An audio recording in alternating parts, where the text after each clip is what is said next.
Hello friends, welcome to our channel. இன்றைக்கி நம்ம என்ன பார்க்க போகிறோம் அப்படின்னா நண்டு கிரேவி எப்படி செய்யலாம் அப்படின்னு சொல்லிட்டு பார்க்கலாம். ரொம்ப டேஸ்ட்டாக இருக்கும் இந்த நண்டு கிரேவி. ஸோ இதே மெத்தடில் நீங்களும் செய்யுங்க. வாங்க எப்படி செய்யலான்னு பார்க்கலாம்.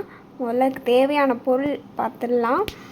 ஒரு தக்காளி, கொஞ்சமாக கொத்தமல்லி, கொஞ்சமாக கருவேப்பிலை, ஒரு பச்சை மிளகாய், ஒரு பெரிய வெங்காயம், கொஞ்சம் பூண்டு எடுத்து தட்டி வச்சுக்கோங்க. இதுதான் நமக்கு இப்போ தேவையான பொருள். அதுக்கப்புறம் ஒரு மசாலா அரைக்கணும். ஸோ அதையும் உங்கள்கிட்ட இப்போ காட்டுறேன் பாருங்கள். நண்டுக்கு தேவையான அளவு தேங்காய் உங்களுக்கு எவ்வளோ வேணுமோ அந்தளவுக்கு எடுத்துக்கோங்க. இப்போ நான் இவ்வளோ எடுத்துருக்கேன். இது கூட கொஞ்சம் சீரகம் ஒரு ஸ்பூன் சேர்த்துக்கோங்க. அது கூடவே மிளகு ஒரு ஸ்பூன் சேர்த்துக்கலாம்.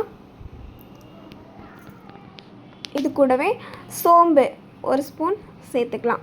சேர்த்து இதை எல்லாத்தையும் நல்லா அரைச்சி ஃபைன் பேஸ்ட்டாக எடுத்துகிட்டு வந்துடுங்க. நல்லா நைஸாக அரைக்கணும். பாருங்கள், அரைச்சிட்டு நான் காட்டுறேன். அவ்வளோதான், அரைச்சாச்சு. இந்த மாதிரி நைஸ் பேஸ்ட்டாக நீங்கள் அரைச்சி வச்சுக்கோங்க. கொஞ்சம் தண்ணி ஊற்றி நல்லா அரைச்சிடுங்க. அரைச்சி நல்லா குறப்பாக அரைக்காமல் நல்லா நைஸாக அரைச்சி வச்சுக்கோங்க. இப்போ எப்படி செய்யலான்னு பார்க்கலாம். பேன் வச்சாச்சு, ஹீட் ஆகிடுச்சு. இப்போ தேவையான அளவு ஆயில் ஊற்றிக்கலாம். ஆயில் நல்லா ஹீட் ஆனதும் கொஞ்சமாக கடுகு நம்ம இப்போ சேர்க்க போகிறோம்.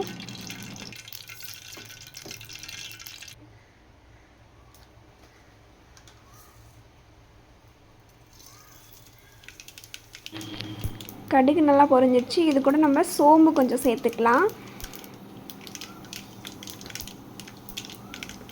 இது கூடவே தாளிப்பு வடகம் இது நம்ம சேர்த்துக்கலாம். இது நம்ம சேனலில் போட்டிருக்கேன், வேணும்னா பாருங்கள். கூட நம்ம எடுத்து வச்சுருக்க வெங்காயத்தை சேர்த்து நல்லா வதக்கி எடுத்துக்கலாம். இது கூடவே நம்ம கருவேப்பிலையும் போட்டுக்கலாம். போட்டு நல்லா கண்ணாடி பதம் வர வரையும் நல்லா வதக்கி எடுத்துக்கலாம்.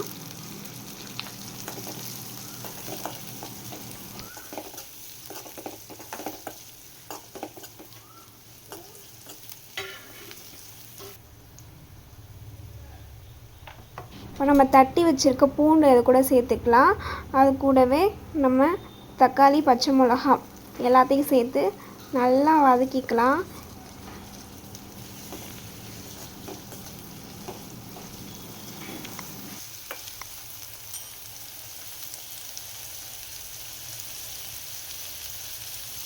தக்காளி வெங்காயம் நல்லா வதங்குறதுக்கு தேவையான அளவு கல்லுப்பு போட்டுக்கலாம்.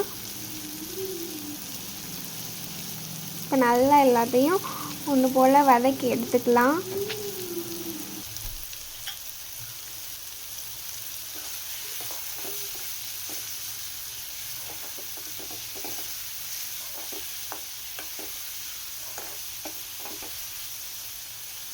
இப்போ இது கூட ஒரு ஸ்பூன் இஞ்சி பூண்டு பேஸ்ட்டு சேர்த்து நல்லா வதக்கி எடுத்துக்கோங்க. பச்சை வாசனை போகிற வரையும் நல்லா வதக்கி எடுக்கணும்.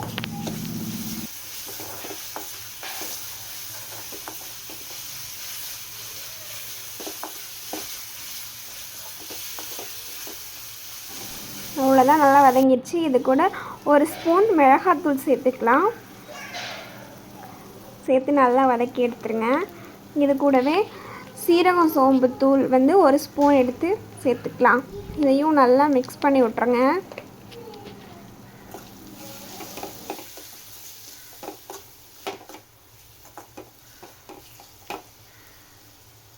மசாலா பச்சை வாடை போனோட்டையும் இப்போ நம்ம க்ளீன் பண்ணி வச்சுருக்க நண்டு எல்லாத்தையுமே இப்போ இந்த மசாலா கூட சேர்த்து நல்லா ஒன்று போல் மிக்ஸ் பண்ணி எடுத்துக்கலாம். இப்போ எல்லாத்தையும் நம்ம சேர்த்துக்கலாம்.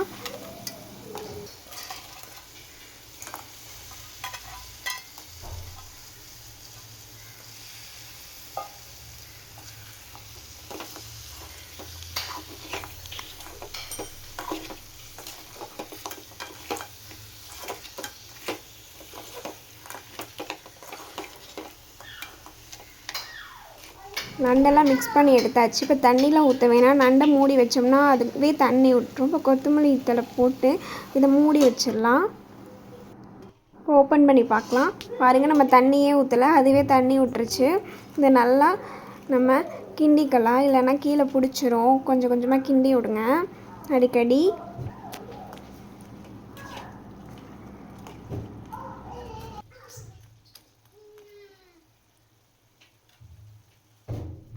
இப்போ நம்ம அரைச்சி வச்சுருக்க தேங்காய் பேஸ்ட் இருக்குல்ல, அதை வந்து இது கூட நம்ம சேர்த்துக்கலாம். சேர்த்து இது கூட மிக்ஸி ஜார் அலசி கொஞ்சம் தண்ணி எடுத்துக்கலாம். எடுத்து அதையும் ஊற்றி நல்லா மிக்ஸ் பண்ணி விட்டுருங்க. அவ்வளோதான், ஒன்று போல் எல்லாத்தையும் ஒன்றா கிண்டி விட்டுட்டு இதை நம்ம மூடி வச்சிடலாம். நல்லா கொதிக்கட்டும்.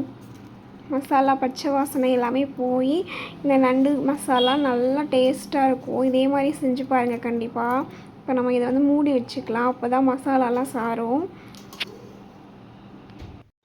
இப்போ ஓப்பன் பண்ணி பார்க்கலாம். பாருங்கள் எப்படி நல்லா நம்மளோட நண்டு மசாலா கொதிச்சு வந்திருக்குன்னு சொல்லிட்டு.